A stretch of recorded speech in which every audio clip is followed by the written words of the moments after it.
शब्दात सांगता न येण्यासारखं आहे. रस्ताच नाही म्हणजे कसं येणार जाणार.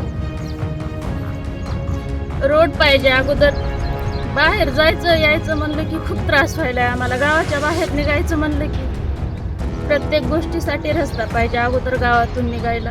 छोटं क्षुल्लक कारण जरी असलं तर आम्हाला, आमच्या गावात काहीच नाही, किराणा दुकान नाही, कुठली वस्तू नाही, आणायचं म्हणलं तर ह्या रोडनं कसं जायचं. रोड नसल्यामुळं आमचं सगळंच, मुलं शाळेला जायचे आमचे. निसरडा मार्ग, डोळ्यात अश्रू आणि कधीतरी डांबरी रस्ता होईल ही मनात एकच आशा.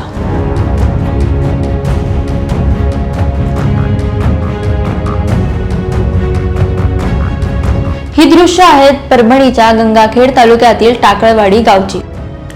सध्या महाराष्ट्रभर पावसाने थैमान माजवले. यामुळे गावाखेड्यांमध्ये ठिकठिकाणी चिखलाचं साम्राज्य आपल्याला पाहायला मिळतंय. दरवर्षी पावसाळ्यात रस्ता नसल्याने या गावकऱ्यांना चिखलातूनच मार्ग काढावा लागतोय. 1.5 किलोमीटरचा रस्ता अद्याप मिळालेला नसल्याने यावर ना वाहन चालतंय ना कोणतंही साधन. आज देशाला स्वातंत्र्य होऊन 79 वर्ष झाले.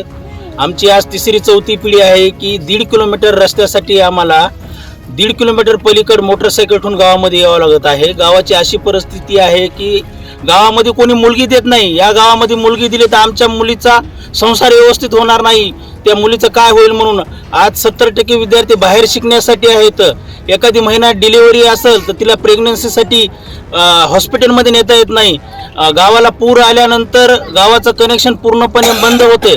तर आज आमचा सरकारला हा इशारा आहे की आज आम्ही अर्धनग्न अवस्थेमध्ये आंदोलन केलेलं आहे. उद्या आम्ही इच्छा मरणाची परवानगी मागू, तहसील समोर आंदोलन करू, वाटेल ते करू. आमच्या हा 79 वर्षाच्या काळामध्ये सरकारला ही विनंती आहे की लवकरात लवकर हा रस्ता बनवून द्यावा. महाराष्ट्रभर सध्या पावसानं थैमानच माजवले. त्याच्यामुळे अनेक गावाखेड्यांमध्ये रस्त्यांची दुरावस्था आहे. वारंवार तक्रार करून सुद्धा कोणी आपलं ऐकत नाही, म्हणून हे गावकरी आता थेट रस्त्यावर उतरलेत. करायचं काय?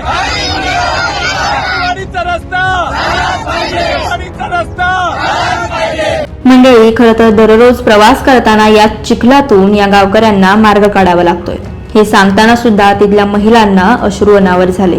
मंडळी, खरं तर चिखलात उतरलेल्या या गावकऱ्यांना दररोज याच चिखलातून वाट काढावी लागते. मात्र त्यांच्या हक्काचा रस्ता त्यांना नेमका कधी मिळणार हेच पाहणं आता महत्त्वाचं असणार आहे.